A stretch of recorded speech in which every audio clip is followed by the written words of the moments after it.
Hi, everyone. York. So hi, I'm Natasha Sayce-Zelem, and I'm one of the heads of technology at Sky. And I look after the digital trading side, so the e-commerce side of Sky.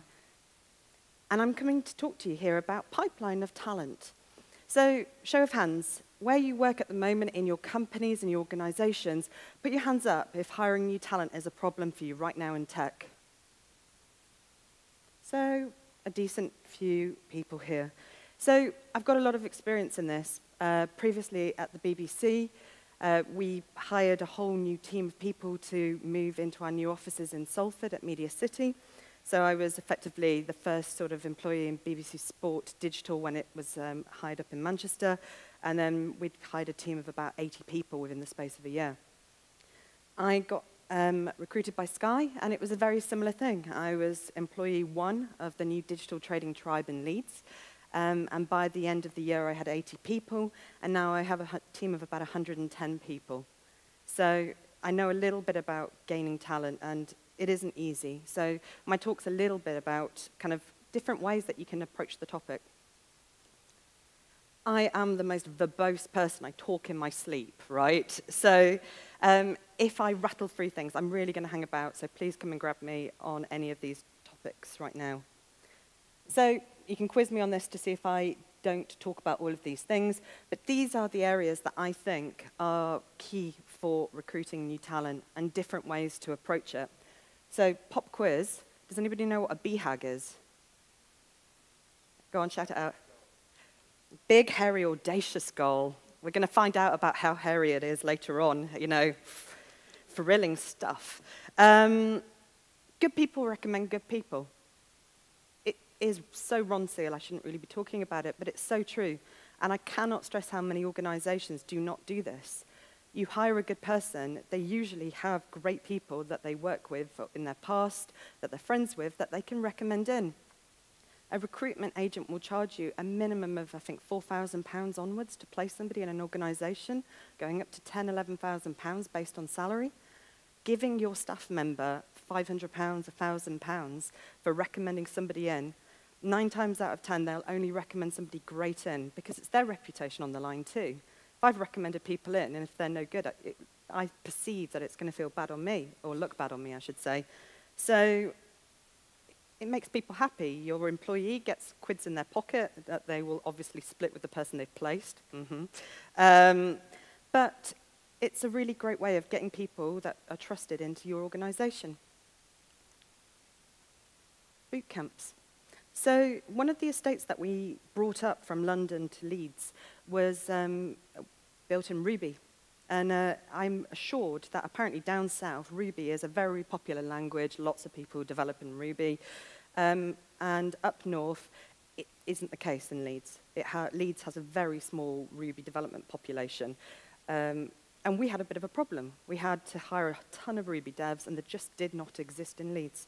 So we pretty much looked, we hired as many that wanted to come over to work for Sky.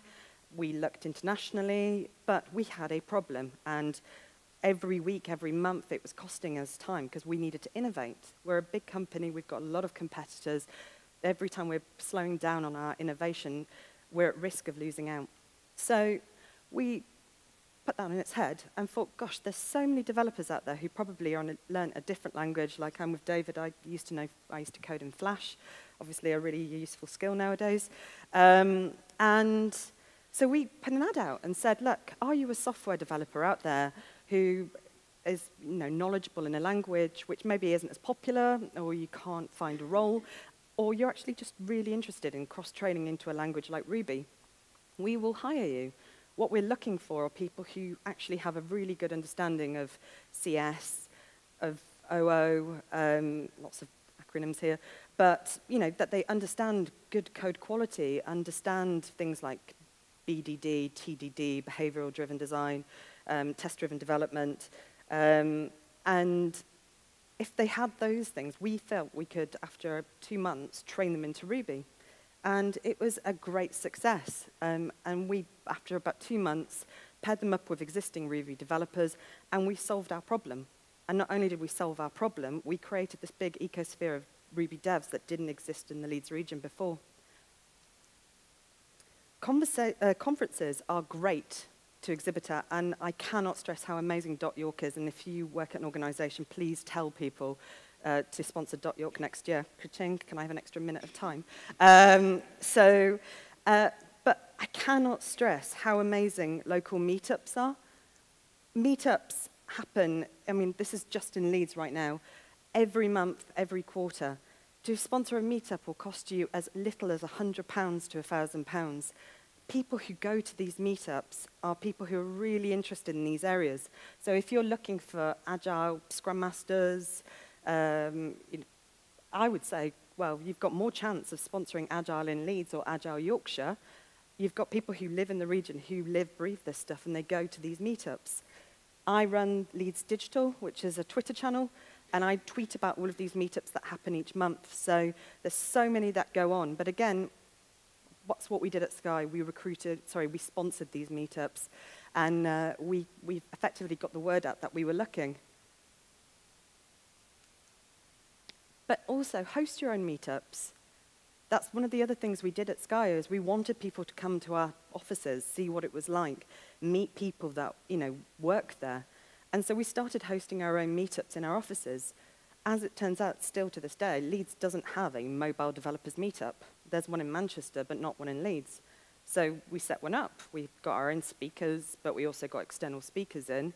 And there was a community there, and luckily people were actually looking for a job who were turning up. Some of this stuff kind of might sound a bit cynical, but it's giving back to the community as well. That's ultimately what we're doing, is we need talent, but we need constantly talent to keep evolving. So the more that you give back to the community through sponsoring great community conferences like this or meetups, it's only going to be effectively a reward back when you need to hire in 1, 3, 6, 9 months' time. This is something that we do internally at Sky. So we have an agile enterprise delivery model. So we work in what we call squads, tribes, chapters, and guilds. It sounds very Game of Thrones, I know. I'm channeling Daenerys here right now. So tribe is effectively a department. So a good example could be that Sky Sports is the tribe. The squads are effectively feature teams. So let's say the Sky Sports homepage could be one of the squads. In that squad is everything that every makeup of person that you need to deliver the features in that area. So you might have a product owner, developers, business analysts, testers, whatever UX, and they're all embedded in that squad. They have autonomy, and they have everything that they need to deliver the work in the homepage, for example. Chapters are all around line reports and owning the discipline. So I don't like being managed by an ivory tower line manager. I like to be line managed by somebody who does the job that I do. So we identify somebody who is the chapter lead of a respective discipline, so let's say testers, but they are one of the testers in the team. This isn't that they're removed from their work. They're given the additional responsibility that they want around people management. They also align the discipline on best practices, on a kind of consistency in the area. But the thing I want to talk about is guilds. So at Sky, what we do is we have guilds in our work time on topics, topics which are useful to us in business. So I'll give you an example. We have guilds on JVM. We have a JavaScript guild. We have an Agile guild. We have a public speaking guild. And these are done in work time every 2 weeks, every month, usually in a lunch break, can go a little bit into work time. And we support this at Sky because actually this is a brilliant way to keep our skills as current as they can be, to train people up who may be more junior, so they have a support network if they're a JavaScript developer, if they're a junior JavaScript developer, to effectively give them the skills to work with more senior people. We set them challenges, so we'll say to the JavaScript guild, right now there are more JavaScript frameworks in the world than probably words at the moment. So which frameworks should we be using as an organization? Which ones should we stop using? Should we stop using Angular? Is it all about React right now? And so it actually helps us to solve our problems. And this is a great way of maintaining your talent, your resources, your people, and keeping them learning. Foreign talent. So a good tip on this is, it's a bit complex after Brexit, I'm not going to deny that, but think about if you're near an airport right now, look at what are the direct flights to the respective airport near your place of work, and then target those. Because right now, I'm half Polish. I can get home to Poland quicker than I can go home to London from Leeds Bradford Airport. And that's where you're more likely to get talent from Europe to come and work at your offices, because they have a direct, easy flight home, and that's not something to be sniffed at. Grads and Apprentices scheme, a big shout out for the apprentice scheme. It's a really great way for people to pay as they learn. If you haven't got one of those, I really would recommend it. Women in tech, so statistically only 17% of the workforce in technology are females. So that's a massive market of talent that are not, being targeted at the moment. In engineering, only 8% of the workforce are female, which is incredibly sobering. And so right now, the whole Women in Tech agenda is really, really important.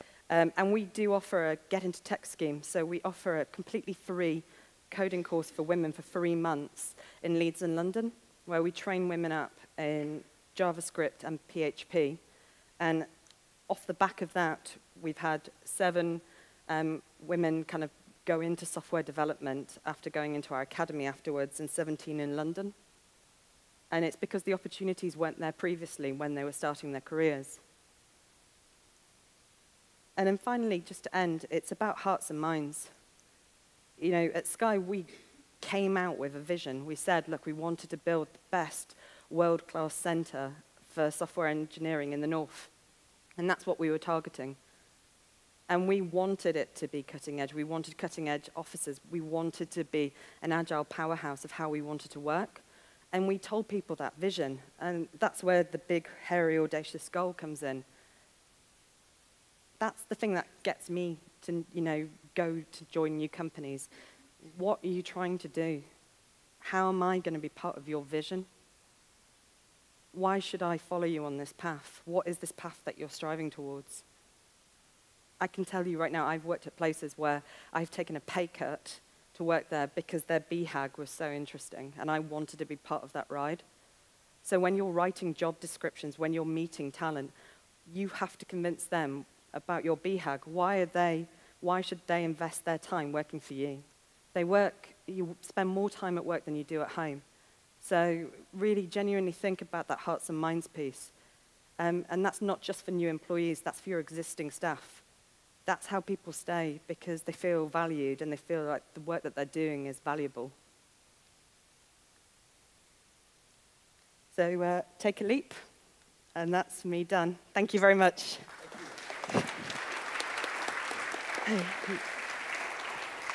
Thank you, Natasha. Excellent stuff. And as soon as you said it, the thing about the airports and just working out what flight paths you're on is just such a brilliant light bulb idea.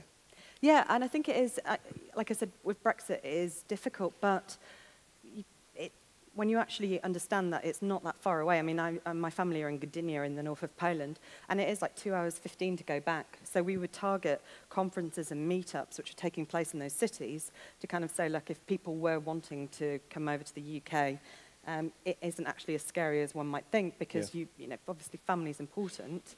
So it's very easy to go back and go back home. Brilliant. I want to go back to near the beginning of your talk, if I may, and ask you quite a difficult question, I think. Oh, go on. Yeah. You grew at a tremendous rate. Yes. And while I have no doubt that all of your tactics work, and the vast majority of people worked out, growing at that rate must have meant that some people didn't work out and weren't as talented as you hoped they would be. In the bootcamp situation? As you were recruiting, as you were growing from one to... To be honest, I mean, David used to work at Sky with me, so I think he'll second this. We were very picky. We didn't just, this wasn't about, you know, hiring anybody, and we were very, very selective about who we hired. And I think when you actually looked at the quota of CVs we got into who we hired, we were very discerning on that, because culture and fit and actually the direction, our BHAG of where we wanted to go with software excellence meant that that couldn't be compromised. So we did look at sort of non-perm situations, and looking at, we used companies like Pixel, who are one of the sponsors here today, to support us on that, so that when we were getting perm staff in, that they were at the level that we wanted at Sky. Okay, so there's almost like a pilot period. Yeah, a little bit, and I think it was a transition. So, you know, the minute people were placed in Leeds, we had a clock of about 3 months of them handing over knowledge between the developers that were in London, and then effectively the developers in London moved off into new pursuits in other areas of Sky, and then we were almost left holding this baby, just going, oh my gosh, oh my gosh. Okay. And it, you know, it takes time to bed in. We have a honeymoon period of sorts, but yeah, it really worked, and I think it worked much easier because everybody was new. Okay. And so we could create the culture of Sky Leeds and create the culture of how we wanted to work from the outset. Okay, yeah. So it was greenfield, which was why. Greenfield, as in starting in Leeds, not a greenfield estate. Yes, I see. Yeah, yeah, I wish it was greenfield. Yeah. That sounds to me like you'd have so much loyalty from those people, the people that you would retrain them in Ruby. They must have just had such a good connection with Sky. Is that something you're going to keep doing then, and just sort of invest in that training? Because it seems like such a good model that why wouldn't you actually just do it again, even if you didn't need a new code or something? We do. So we've done that, as you would guess, with people in the room, in JavaScript, because it seems like everybody needs JavaScript right now. And it's been really useful to do the bootcamp because our needs will change. So right now we're focusing a lot more on sort of the JavaScript work. So we need to cross-train our developers into that. Or actually serendipitously worked out that some of the developers who trained in Ruby and from another skill set, later on we inherited estates which had, let's say, Python in it, and we had developers sat on the ground who had cross-trained into Ruby, but also had Python experience, so we could do internal resource mobility in Leeds to kind of effectively seed a new team off with people who were already kind of Sky savvy. Okay, thank you. Point, just the loyalty thing, like the people who went through the engineering academy, the graduates especially, were amazing. Like really brilliant people came through that. Didn't they? And absolutely. They were absolutely the hiring to values is just such a no-brainer. It's amazing. So. And I think especially on the apprentice side as well. It's such a shame I've run out of time on that stuff, but you know, the apprentice scheme was brilliant because you're paid to learn. You know, a lot of our apprentices will say, look, you know, we've got the last laugh. You know, a grad sat next to me has got £27,000 of debt. I, for the last 3 years, have been sat here being paid and learning on the job. I actually have more valuable skills than them because I understand Agile. I've got team experience for the last 3 years. And I've not had to be taught out of anything, which grads typically are taught some bad skills potentially at university. And I cannot stress how important an apprenticeship scheme could be at companies. It's a really, really good way to bring up new talent. Thank you. Is there one very quick question from the audience? Yes, please.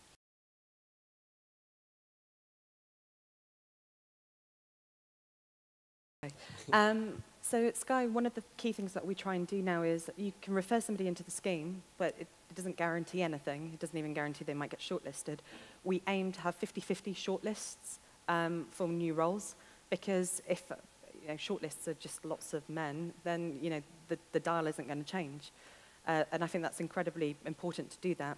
At Sky, we have a real diversity and inclusion are incredibly important to us. So we have Slack channels dedicated to these areas where newbies into the organisation can meet new people. We run internal and external events. We have mentorship programs. Certainly, as a department head, I try and make sure that people have buddies as well, so that you've always got somebody you can kind of lean on if you're kind of getting a bit, sort of lost it, especially if you're new to the business. But that sort of bromance, that sort of macho culture isn't really something that we aim for at Sky. We're very, very much about inclusion and being yourself. And so I think that's certainly something that I strive for. I wouldn't allow it. Thank you. Can I ask you to pick the second part up offline? Yeah. I'm sorry about that. Thank you very much. Can I have a round of applause for Natasha, please?